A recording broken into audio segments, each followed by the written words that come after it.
Olá, vamos continuar nossas atividades e hoje vamos abordar um pouco mais ou aprofundar um pouco mais sobre as metodologias ativas. Iniciamos com um podcast onde a gente tentou definir um conceito do que nós compreendemos por metodologias ativas. Agora, para início de conversa, vamos falar um pouco mais sobre o que são metodologias ativas. Mas antes, é interessante compreender que este módulo ele vai abordar três assuntos. Nós vamos falar sobre o contexto da sala de aula, nós vamos falar sobre estratégias pedagógicas inovadoras e aí iremos abordar as metodologias ativas. Então, nosso primeiro vídeo, vamos explorar um pouco o contexto da sala de aula. E dentro desse contexto da sala de aula, trazer um provocativo do que, como chegam as metodologias ativas e por que elas chegam de uma forma tão envolvente para o aluno. Compreendendo o que era o conceito de metodologias ativas, hoje nós vamos compreender como elas estão inseridas na prática do professor. Mas compreender a prática do professor é interessante compreender qual o contexto da sala de aula. Quem são os meus alunos hoje?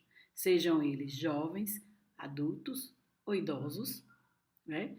Esse público tem necessidades e expectativas diferentes do século passado.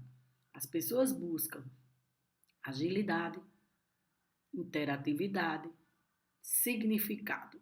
Como dizia Paulo Freire, a aprendizagem significativa, ela surge quando o professor considera quais são as necessidades de aprendizagem que o aluno trouxe para a sala de aula, que contexto de conhecimento prévio traz o aluno para que seja ancorado a estas aprendizagens os novos conhecimentos. Pois bem, se nós estamos falando em um contexto de sala de aula em que compreende a realidade do aluno, nós precisamos pensar também que outras estratégias nós teremos que levar para a sala de aula, de forma que o modelo convencional de aulas em que o professor é o transmissor e o aluno é o receptor, ele rompe, ele muda, ele transforma o ambiente da sala de aula, onde o professor passa a ser um questionador e o aluno um investigador ou um pesquisador que vai buscar significados e formas diferentes de aprender. Alguém já se perguntou para si ou até mesmo para seus alunos uma questão bem interessante. Alguém já se perguntou como o sujeito aprende? Eu sei como o meu aluno aprende? Eu sei quais as estratégias necessárias para que essa aprendizagem seja significativa e prazerosa para meu aluno? Qual é a forma que eu vou encontrar para que uma turma de sala de aula, que na média tem 40 alunos, ela torne-se atrativa para todos? Quais são as estratégias que eu posso inserir ou que eu posso adequar à minha prática pedagógica, de forma que alunos se envolvam e alunos aprendam?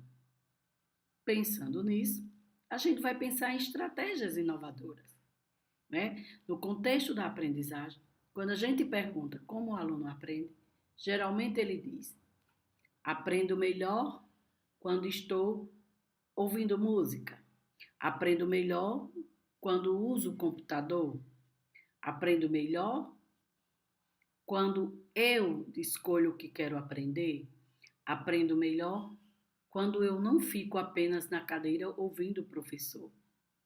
E aí ele diz, aí há os que dizem, aprendo melhor ouvindo, aprendo melhor vendo, aprendo melhor fazendo.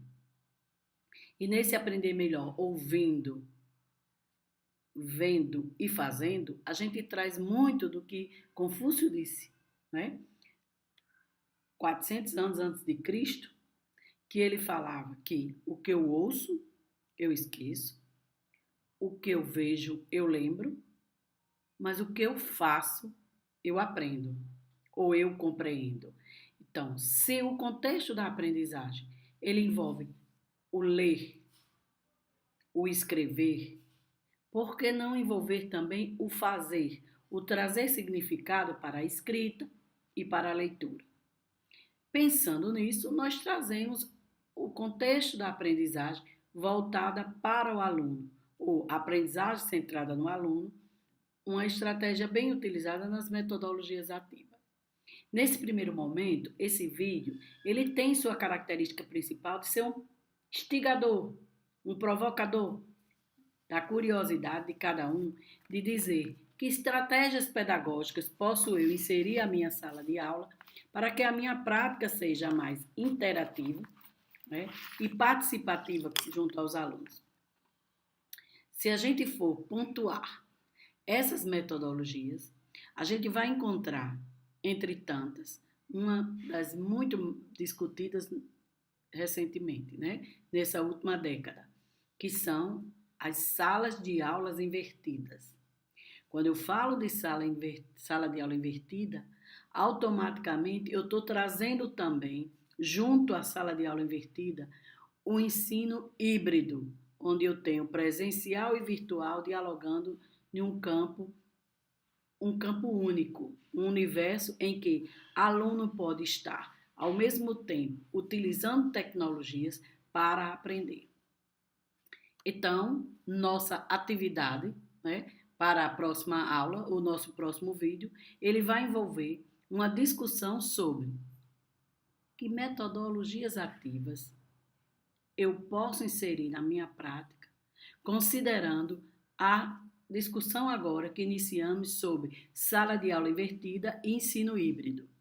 No próximo vídeo, nós aprofundaremos mais sobre estas metodologias e qual o impacto que ela traz para a aprendizagem.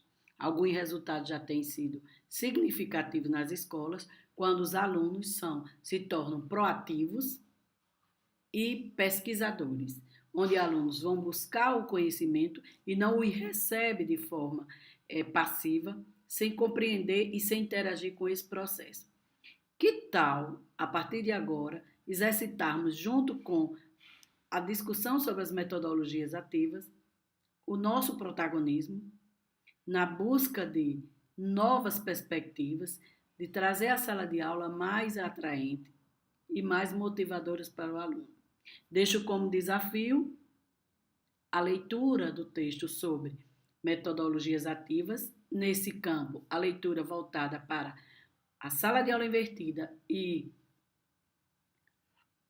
o ensino híbrido, a aprendizagem híbrida, e que gostaria de convidar vocês a experimentarem um pouco dessa prática no cotidiano de vocês. Até lá, até o nosso próximo vídeo, traremos mais discussões. Bom estudo e boa aprendizagem.